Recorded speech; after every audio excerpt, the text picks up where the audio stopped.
하나님께서 오늘 저와 여러분에게 주시는 말씀 사도행전 16장 1절로 2절 말씀입니다. 함께 읽겠습니다. 바울이 더베와 루스드라에도 이름에 거기 디모데라 하는 제자가 있으니 그 어머니는 믿는 유대 여자요 아버지는 헬라인이라. 디모데는 루스드라와 이고니온에 있는 형제들에게 칭찬받는 자니. 아멘. 여러분, 유대인은 가는 곳마다 뭘 세울까요? 회당을 세운다고 합니다.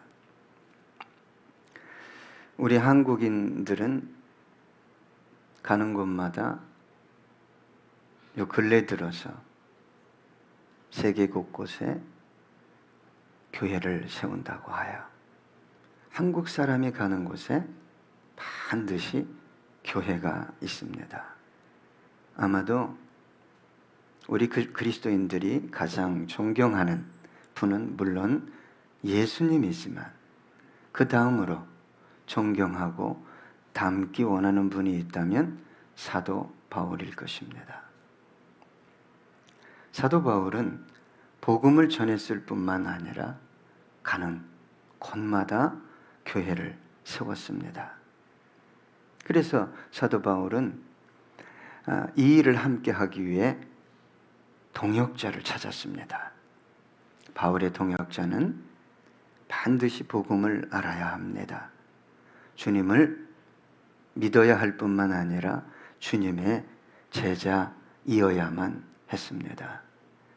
주님을 믿을 뿐만 아니라 주님의 제자가 되어야 한다는 말은 삶을 온전히 주님께 드린 사람이어야 한다 이 말입니다.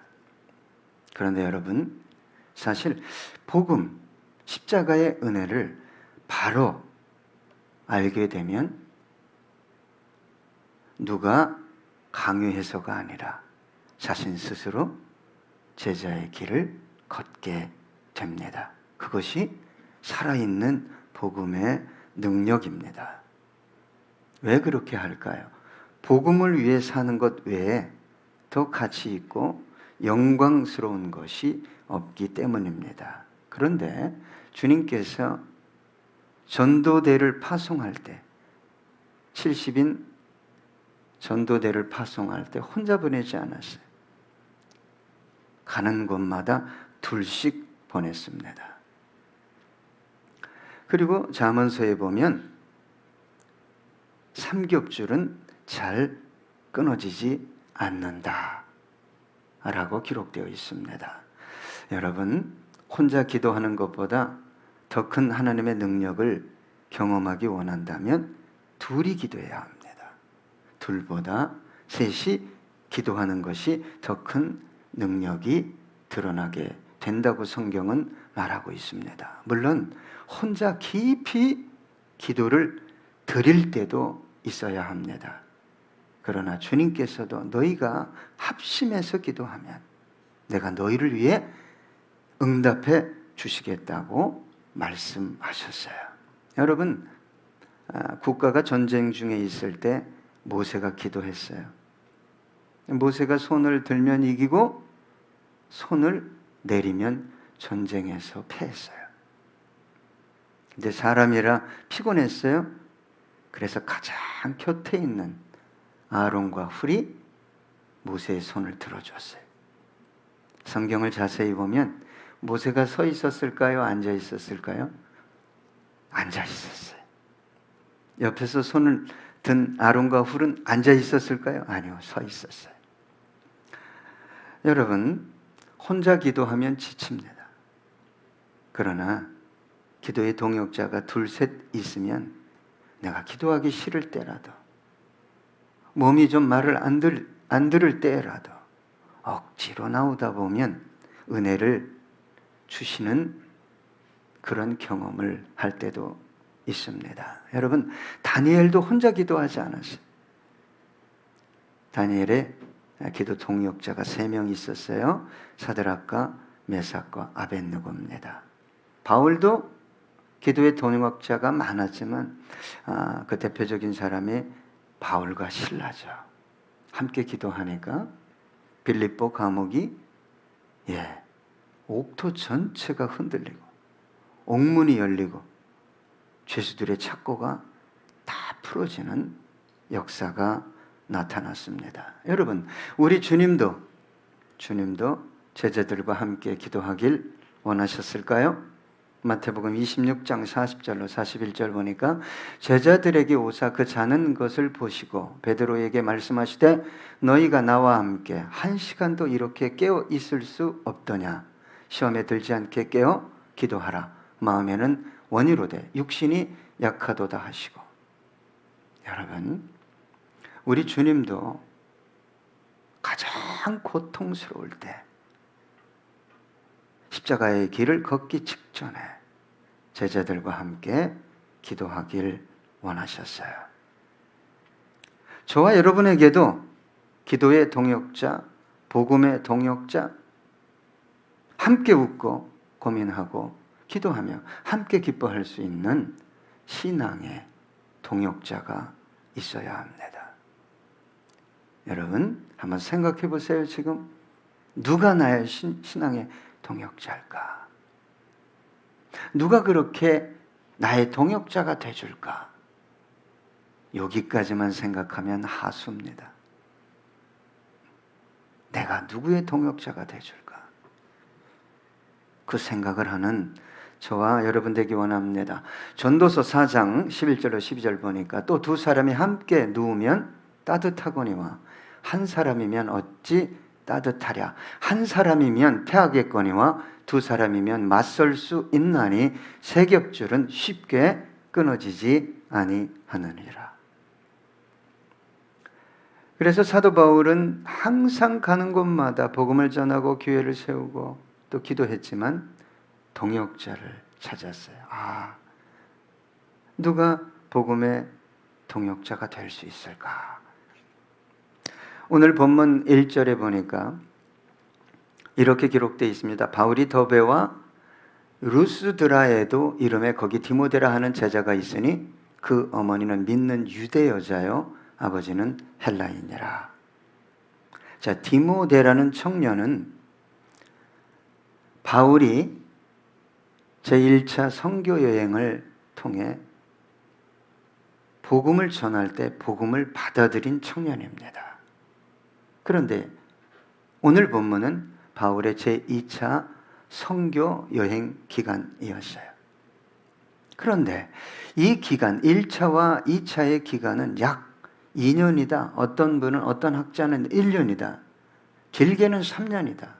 그러면 절반으로 좀 나눠서 1.5년, 2년 정도밖에 안 됐는데 디모데가 제자가 되었다고 성경은 말하고 있습니다.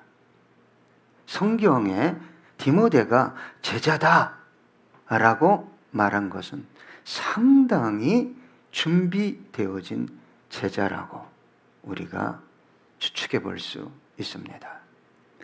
주님은 복음을 전할 뿐만 아니라 가서 제자 삼으라고 말씀하셨습니다.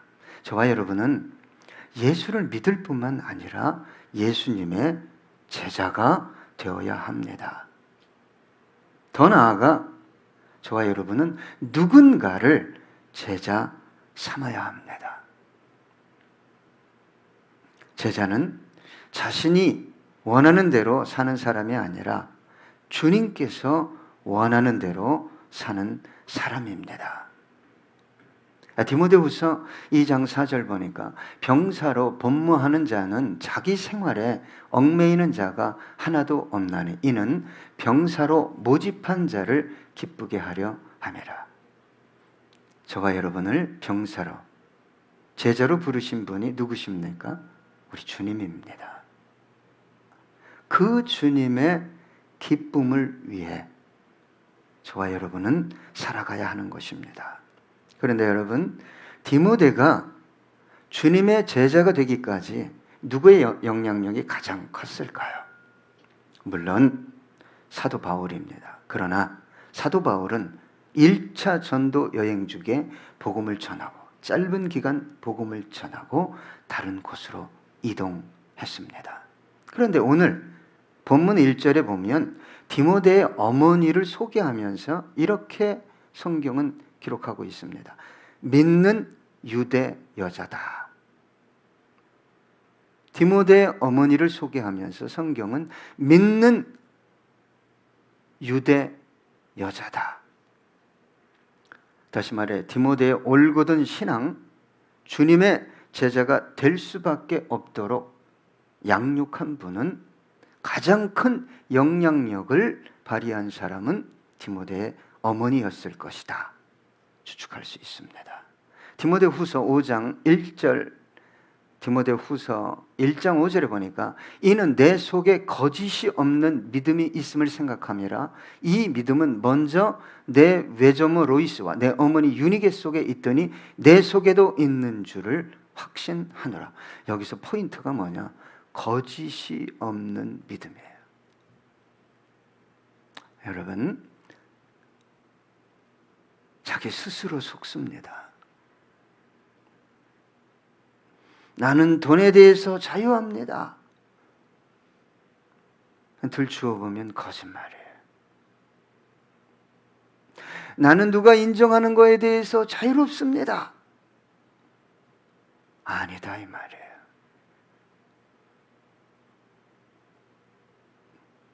여러분, 어떤 분이 제가 신학을 할 때 저를 불렀어요. 얼마나 힘드냐. 그리고 봉투를 줬어요. 그분의 성함을 대면 다 아는 분이에요.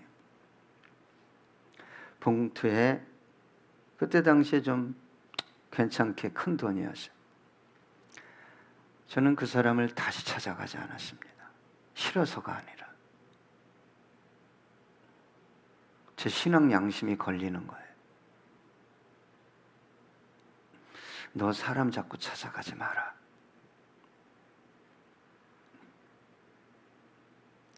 여러분, 어떤 분이 제가 목사 안수 받는다고 하니까 돈을 줬어요. 예, 만난 거 사주고. 돈이 많아요.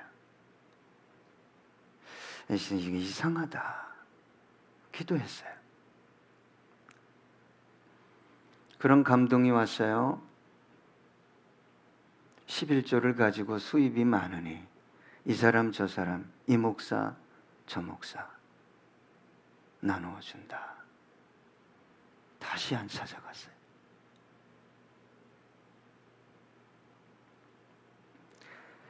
여러분, 거짓이 없는 믿음이라는 건 놀라운 믿음이에요. 하나님 앞에서 진실한 거잖아요. 내가 진실한 거예요.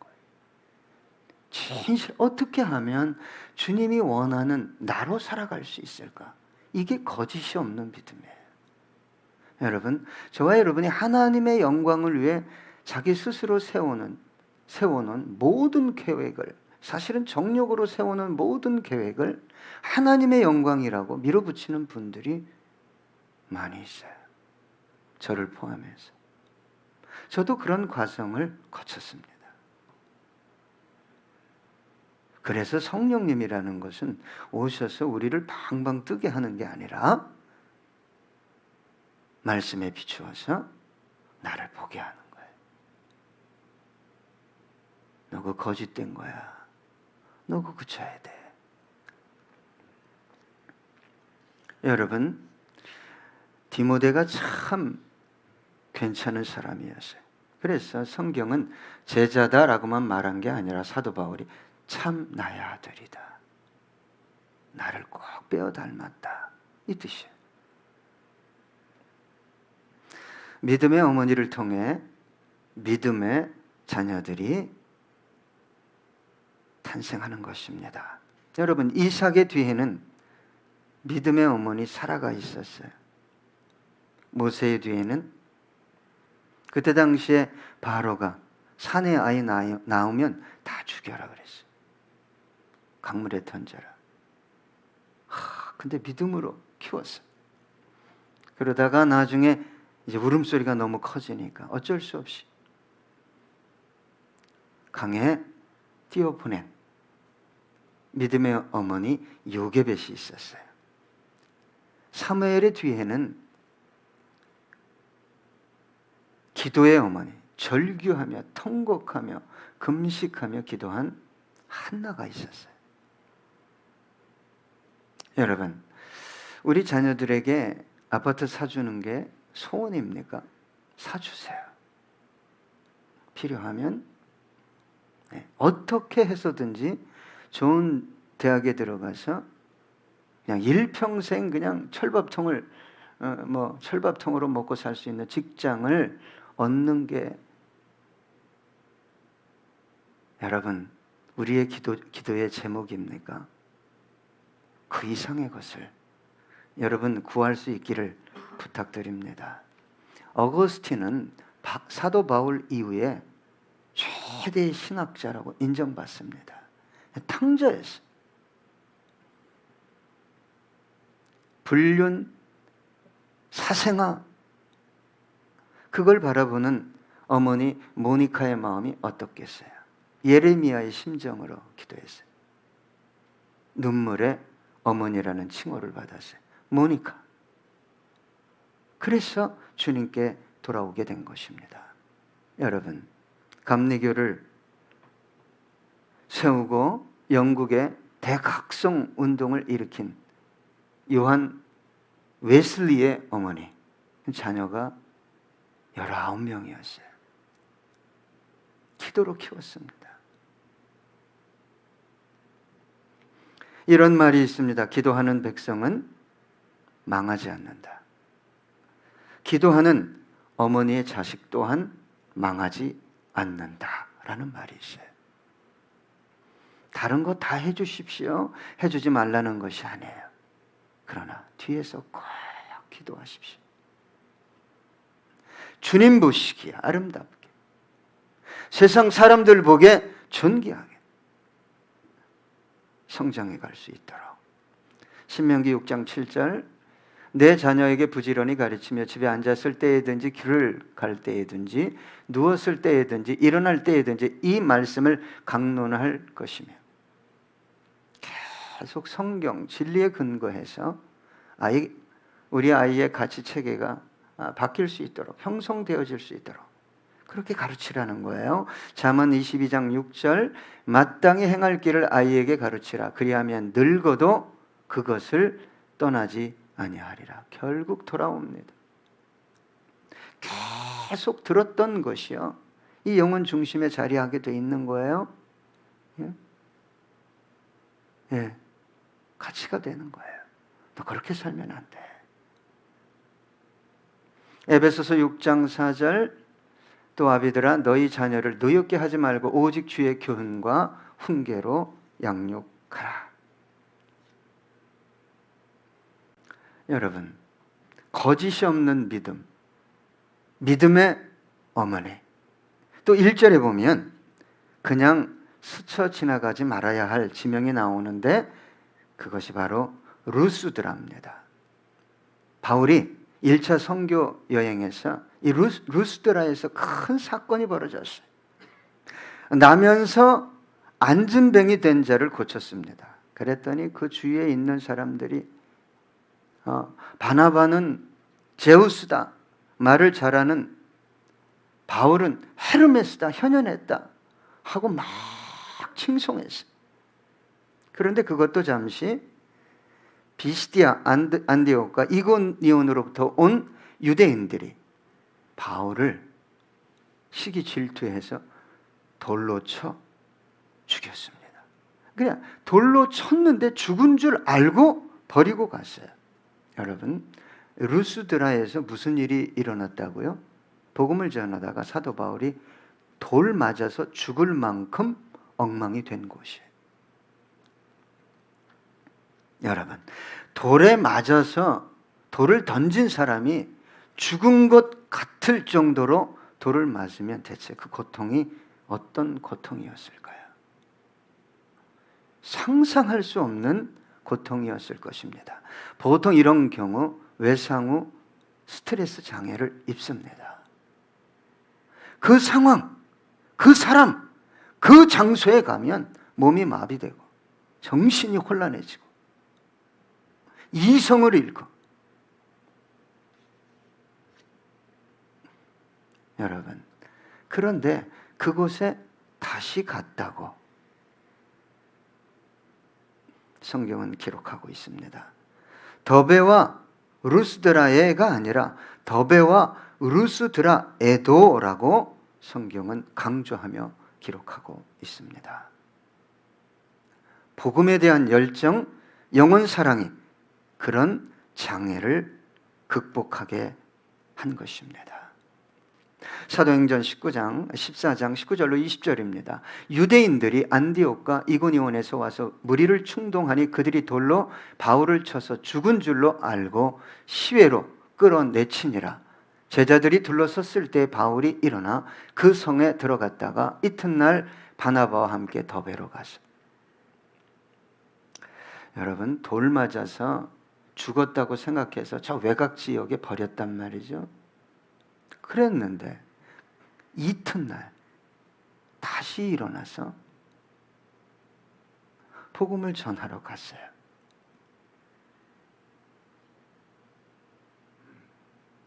여러분, 얼굴이 제대로 돼 있었을까요? 여러분, 돌을 맞다 보면 머리를 가리겠죠? 우리 여성분들은 얼굴부터 가릴 것 같은데 어쨌거나 얼굴 가리면 여기로 손마디가 부러집니다. 그럼 자기도 모르게 한두 사람이 던진 게 아니에요. 자기도 모르게 내리겠죠. 그럼 얼굴에도 맞았어요. 그럼 머리에 많이 맞았으니까 기절을 했을 거예요. 죽었다 해서 버렸단 말이죠. 어떻게 그 다음날 복음을 위해 또 이동하냐 이 말이에요.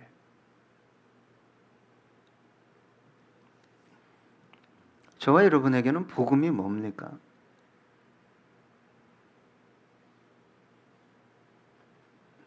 사도행전 20장 24절 내가 달려갈 길과 주 예수께 받은 사명 곧 하나님의 은혜의 복음을 증언하는 일을 마치려 하면은 나의 생명조차 조금도 귀한 것으로 여기지 아니하노라. 복음을 위해 예수를 다메섹 도상에서 만난 순간 청년 사울은 예수를 위해 생명을 내놓기로 결정한 거예요. 여러분, 저와 여러분에게도 만나고 싶지 않은 사람이 있겠죠? 가고 싶지 않은 곳이 있을 것입니다. 그러나 주님께서 너 가야 돼. 너 만나야 돼. 그래도 반응할 수 없는 내면의 어떤 자아에 붙들려 살아가고 있다면 저와 여러분은 제자가 아닙니다. 제자는 가는 것입니다. 만나는 것입니다. 제자는 자신을 위해 사는 사람이 아니라 복음을 위해 사는 사람이에요. 세상을 따라가는 사람이 아니라 주님을 따라가는 사람입니다. 자, 2절 보겠습니다. 오늘 2절의 본문에 2절에 보니까 디모데는 루스드라와 이고니온에 있는 형제들에게 칭찬받는 자네. 디모데는 예수 믿은 지 얼마 안 됐어요. 혈기왕성한 젊은입니다. 그런데 성경은 제자일 뿐만 아니라 그 지역에 있는 형제들에게, 성도들에게 칭찬을 받는 사람이었다라고 말하고 있습니다. 이 시대에 제자 훈련 많이 받습니다. 저와 여러분도 제자 훈련을 많이 했어요. 그럼에도 불구하고 주변에 있는 성도들, 지체들에게 정말 아름다운 신앙인이에요. 정말 본이 되는 분이에요. 이런 칭찬을 받는 분들은 정말 드뭅니다. 왜 그럴까요? 복음에 집중하지 않는 거예요. 훈련에 집중. 내가 이 과정을 받고 이렇게 열심히 하니까 하나님이 나 좀 쓰겠지, 나에게 어떤 굉장한 거 주겠지. 복음과 관계없는 자기 의를 쌓아가는 거죠. 우리 교회는 그걸 멈춰야 합니다. 진리가 뭔지, 생명이 뭔지, 예수님의 마음이 뭔지. 제자 훈련이라는 게 뭐예요? 선생을 본받고 따라가는 거 아니겠어요? 과정이 아닙니다. 훈련 자체가 아니에요. 군인이 훈련을 받았으면 쓸만한 병사가 되어야 되는 거 아니겠어요?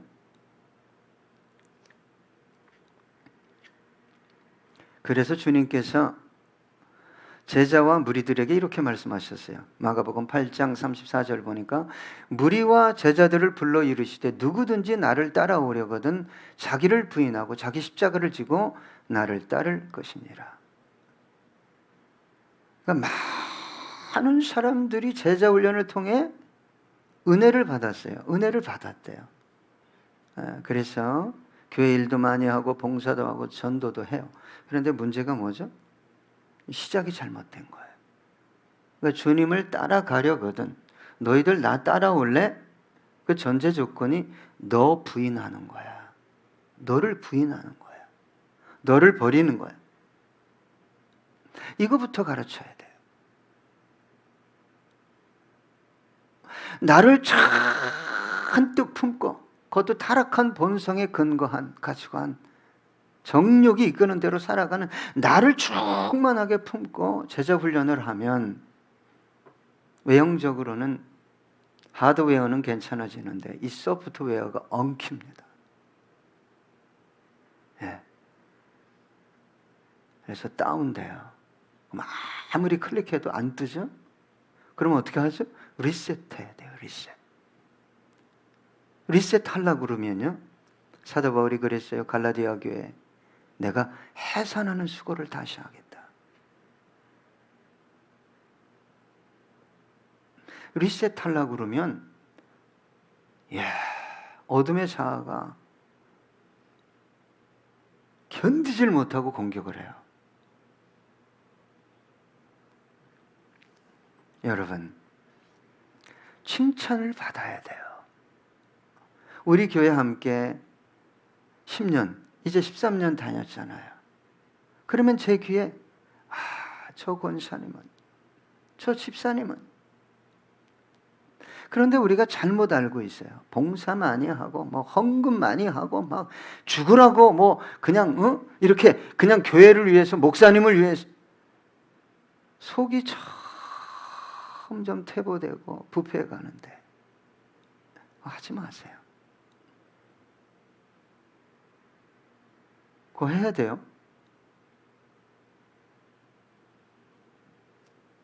그런데 여러분 여기 칭찬이라는 단어는 말티레우스라는 단어인데 어느 단어에서 왔냐? 마르티스에서 왔어요.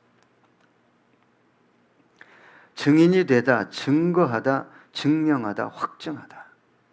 그러니까 이 동네에서 이 지역에서 정말 괜찮은 제자 누가 있어요? 그러면 디모데입니다. 이렇게 얘기했다는 거예요. 우리 교회 처음 오신 분이 목사님 말고 제가 교제해도 될 만한 분 누구 있어요? 하면 내가 10명이 나와야 되는데. 할렐루야. 여러분 신앙생활을 우리가 잘못했고 잘못 왔으면 자존심이 뭐 필요해요? 예? 다시 시작하면 되잖아요. 영원한 천국에서 거기 가서는 고칠 거 없어요. 완벽한 나라에서 영원히 살아요. 근데 왜 우리가 이 땅에서 고쳐야 하죠? 사명이 있고 그 사명을 완성해 가는 데 있어서 다 완성할 것이냐 덜 완성하고 갈 것이냐. 그러면 우리 주님께서 주시는 보상, 상급, 영광이 다르단 말이죠. 네? 이거 몇십 년이 중요한 게 아니에요, 여러분. 1억 년도 아니고 영원이라는 것은요. 제가 죄송합니다. 어느 날 기도하다 영원이 뭘까? 영원하다고 하는데 영원이 대체 뭘까? 묵상하다가 영원이라는 게 죄송합니다. 좀 해석되는데 제가 기절할 뻔했어요. 인간이요. 정말 알 수 없는 거예요. 제가 한 번은요. 이 지옥의 외로움을 묵상해 봤어요. 오이, 정말 이 몸이 얼고 죽을 것 같아요. 거긴 가면 안 되겠죠? 여러분, 혼자 열심히 하는 게 아니라 정말 교회 안에서, 그 지역에서 정말 예수 제대로 믿는 분 좀 소개해 주세요 하면 그분이에요. 홍은숙 씨. 그분이에요.